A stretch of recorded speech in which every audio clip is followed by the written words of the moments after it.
Please do subscribe to Prajabheri News Channel.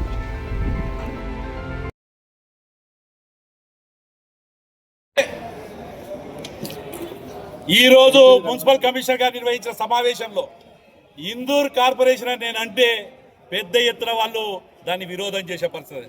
అంటే ఓట్లల్లో అవకతవకలు చేసి షబ్బీర్ కొడుకునో బషీర్ కొడుకునో ఇందూర్ కార్పొరేషన్ మీద కూర్చోబెట్టలేరు. ఇందూర్ కార్పొరేషన్ మీద హిందూ బిడ్డనే కూర్చుంటాడు. ఇది పక్కా అని చెప్తుంది. షబ్బీర్ అలీ కొడుకునో ఇంకొకళ్ళను కాదు ఇక్కడ కూర్చోబెట్టేది. ఇక్కడ కాషాయ కండువా కప్పుకున్న పక్కా ఇందూర్ అనేది పురాతన నుంచి వచ్చిన పేరు. ఇది ఈ ఇందూర్ కార్పొరేషన్ కు, ఇందూర్ గ్రామానికి, ఈ ఇందూర్ మున్సిపాలిటీ కార్పొరేషన్ కు మేయర్ గా ఒక హిందూ బిడ్డనే కూర్చుంటున్నాడు. ఇది గుర్తుంచుకోమని చెప్తున్నారు వాళ్ళకి.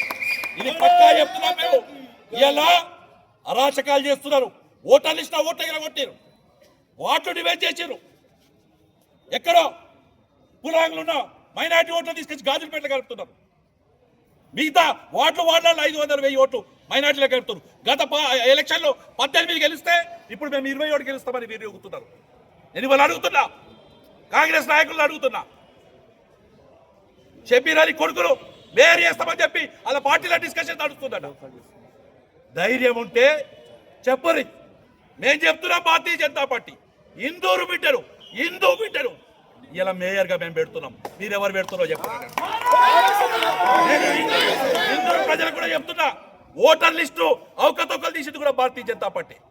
ఇలా వాళ్ళ యొక్క ఏదైతే మనసులో ఉందో ఒక షబ్బీర్ కొడుకును, ఒక బషీర్ కొడుకును, ఇంకెవరినో ఇందూర్ అంటే కూడా ఓర్వలేని వ్యక్తిని కార్పొరేషన్ మేయర్ కూర్చోబెట్టాలని తాపత్రయపడుతున్నారు.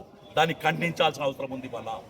కాబట్టే భారతీయ జనతా పార్టీ తరఫున ఇలా ఇందూరు ప్రజల్లో ఉన్న అందరికీ, మతాలకు అతీతంగా, కులాలకు అతీతంగా చెప్తున్నారు.